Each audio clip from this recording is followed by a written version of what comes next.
wasiirka wasaaradda arrimaha dastuurka dowlad goboleedka Koonfur Galbeed Soomaaliya oo ay weheliyaan agaasimaha guud ee wasaaradda iyo xubno kale oo ka tirsan wasaaradda ayaa maanta si diiran loogu soo dhaweeyay magaalada Baraawe ee caasimadda dowlad goboleedka Koonfur Galbeed Soomaaliya waxaana garoonka diyaaradaha magaalada ku soo dhaweeyay maamulka degmada xildhibaano ka tirsan golaha deegaanka iyo qaar ka mid ah bulshada wasiirka wasaaradda arrimaha dastuurka dowlad goboleedka Koonfur Galbeed Soomaaliya Maxamed Ibraahim Barre iyo wafdigiisa ayaa magaalada u yimid in ay ku qabtaan kulamo ku saabsan wacyigelinta dib u eegista dastuurka ugu horeyn ayaa waxaa soo dhaweynta ka hadlay qaar ka mid ah bulshadii soo dhaweysay iyo saraakiisha ciidamada amniga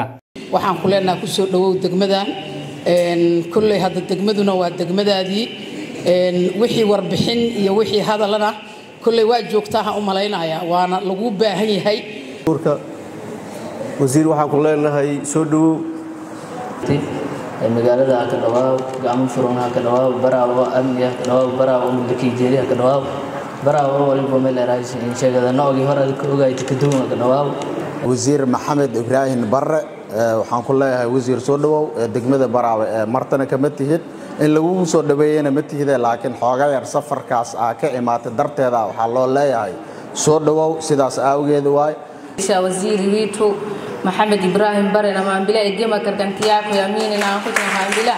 mara alfiina ku tageeno igema sidoo kale ayaa waxa goobta ka hadlay gudoomiyaha maamulka degmada Baraawe Cumar Cabdullaahi Maxamed isagoona wasaaradda arrimaha dastuurka dowlad goboleedka Koonfur Galbeed Soomaaliya uga mahad celiyay in degmadan ay ka sameeyso wacyigelin ku saabsan dib u eegista dastuurka soo dhaweyno wasiirka wasaaradda dastuurka oo ah nin saaxiibkeena si gaar aniga waxay ugu dambeysay soo gudoomiyaha ayaa halkan aan ku kala tagno maanta asoo wasiir ayuu yimid marka wasiir aad iyo aad ugu faraxsanahay adoo gudoomiyaha gobolka Shabeelle Hoose inaad isku dambeysay maanta adoo wasiirkii dastuurka dowladda Koonfur Galbeed inaad timaado marka wasiir sida dadka hore u sheegeen magaalada lagu soo dhaweynayo xogaa safarkaas iyo xogaagaas maartay mooyaan magaalada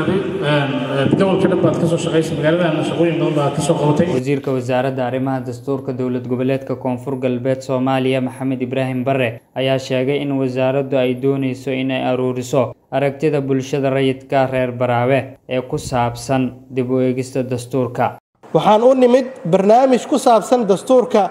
dowladda federaalka Soomaaliya ee leedahay oo ah mid anagoo idil dhaxal inoo noqon doona shacabka Soomaaliyeed oo dhan ay wada leeyihiin waxaan idinku imaanay in cutubyo kamida dastuurka oo qaar kamida la ansixiyay qaarna ay hadeertaan ay dabka saaran yihiin la doonayo in adinka aad ra'yigiina iyo taladiina iyo tusaalihiina aad ka dhiibataan oo aan ra'yi aruurin aan ka sameeyno kadibna aan midda ugu wanaagsan aan ka qaadano maadaama adinka aad leedihiin ummadda reer Koonfur Galbeed ee qayb ka yihiin dowladda federaalka ee ayagana laga doonayo inay ra'yigooda iyo taladooda ay ku yeeshaan dastuurkaasi midaas ayaan ra'yi gelinteeda idinku imaanay Maxamed Qadar Warsan Radio Shabeellaha Hoose